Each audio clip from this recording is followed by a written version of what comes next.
logically, the next thing I should ask you about is what is trending, which is the issue of the minimum wage. So much has been said. The workers are angry. They're saying even what is being asked for is too small, but they are ready to compromise. That's why they accepted that, and so on. Is minimum wage critical in increasing the level of productivity, or is it just that, again, because other things are problematic, that's why there seems to be a focus on this? Okay, so yes, minimum wage is critical, but it's not the only critical thing that helps to improve productivity.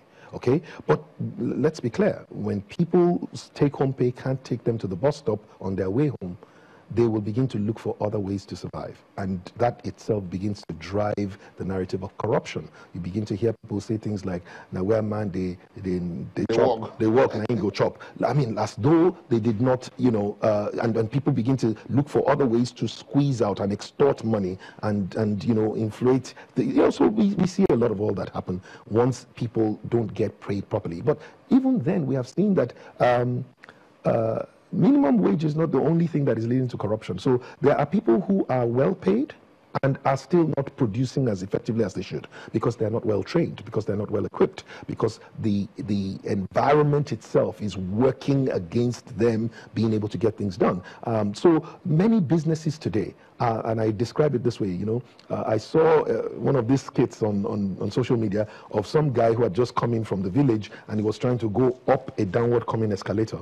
And it occurred to me that, oh my, this is what's happening to Nigerian businessmen and women. You know, it's like as if we are trying to climb an escalator that is coming downward. And no matter how much you keep trying, it's like the thing is designed to bring you down because the policies and the infrastructure is not there, and access to finance is not there, and even just the pool of talent that you need to have is not there. And so to a large extent, it becomes very difficult to be productive and even more difficult to be profitable.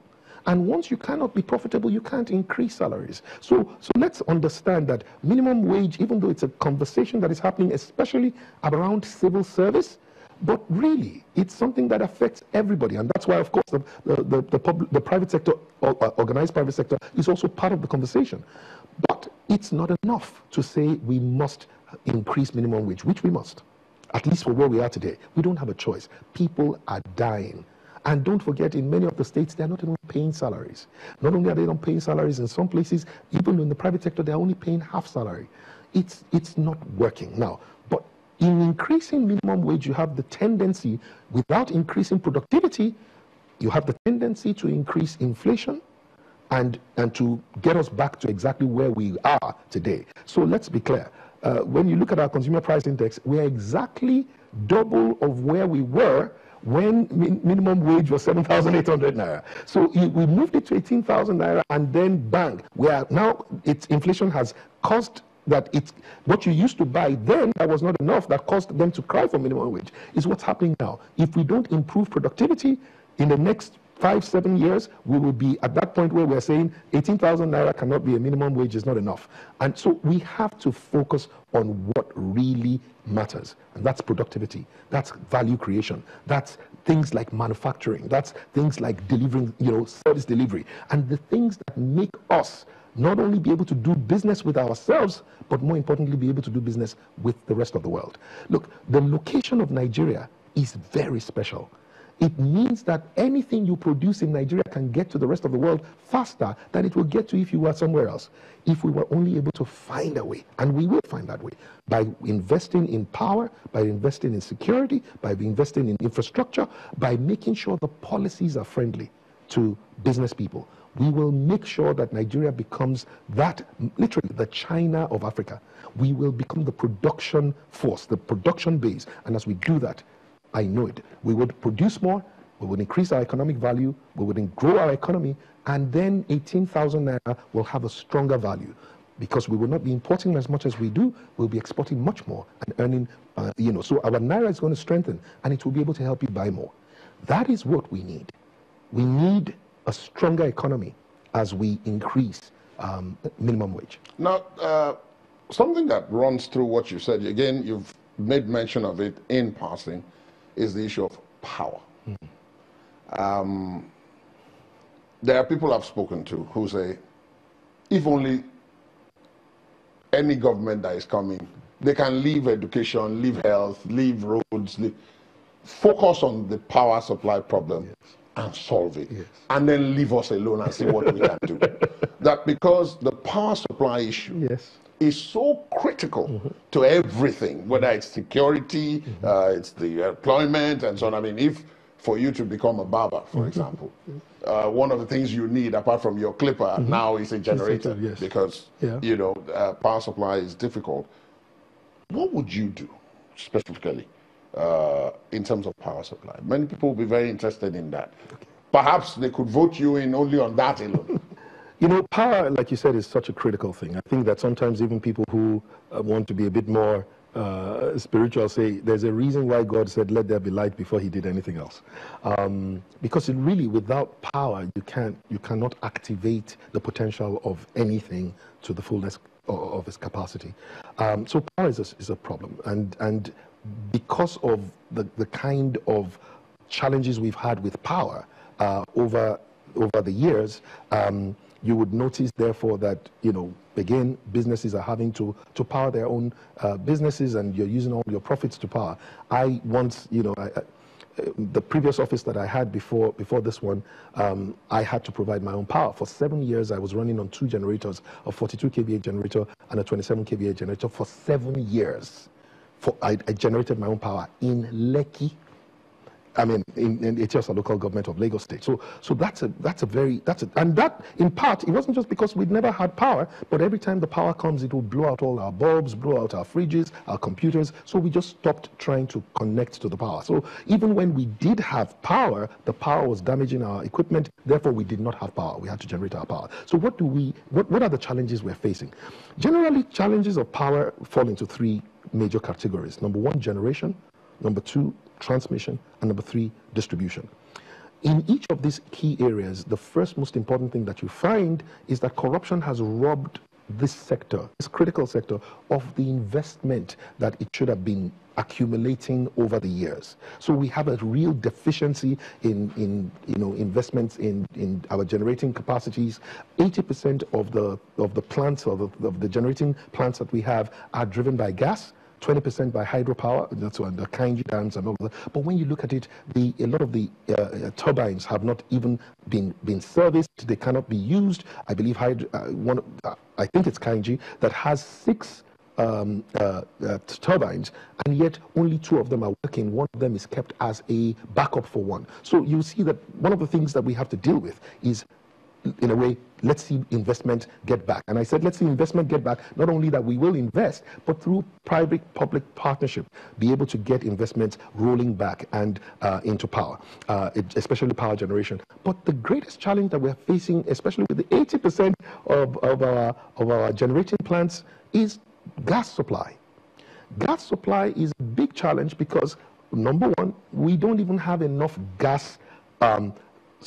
Now, let me put it this way. We have gas that we're wasting by flaring gas, but we don't have the infrastructure to be able to convert that gas into usable gas that can power our turbines. Okay, that infrastructure requires investment.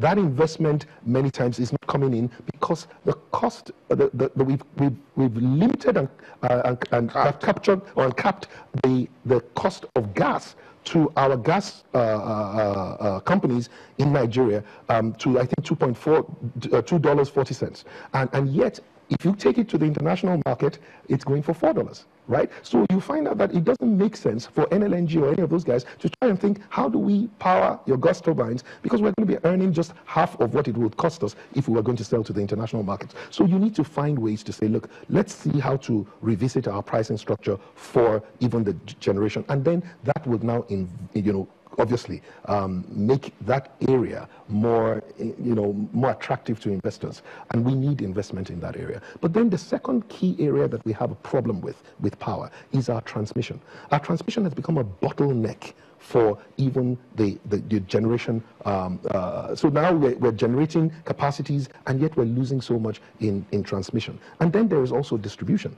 And we have major losses in distribution today. And even though we privatized and deregulated the distribution, we're still having major issues with technical losses, right? That comes from dilapidated infrastructure, transformers and things like that. Secondly, you've got also commercial losses, which means that where people are not even being billed for the power that they're getting, and then you actually do have collection losses, which is when people are billed, the people who have used up the power are not paying, and the biggest of all the culprits is the government itself. The government is the largest debtor of power. So to a large extent, you've got to take each one of these key areas and say, look, we must solve these problems. Now, you and I were talking just before we came on the show.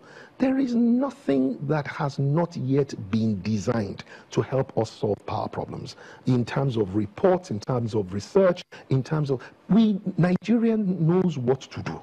The question is, why are we not doing it? Everybody knows the answers. We're not doing this because there is no leadership will to do it. There's no desire to be able to say, let's really solve this problem. Why is there not a desire to solve the problem? And I always say it, when the people who fund the parties, your biggest donors, are the ones who import diesel and generators, then power all of a sudden looks very complicated, even though the rest of the world has solved it. I believe that power is not such a complicated problem. If Cotonou there, they can have power, and Ghana can have uninterrupted power, I believe that it's not because it's a complicated problem, it's that there are complicated people, complicated financing models for complicated parties that produce complicated candidates and elected officials who complicate the whole power problem. It is not as difficult. Remember that a little while ago, there was a gentleman who was Minister of Power, Professor Batanaji, who came in, and all of a sudden, I'm not sure whether you remember, for 4 or 5 months, it seemed like we had power.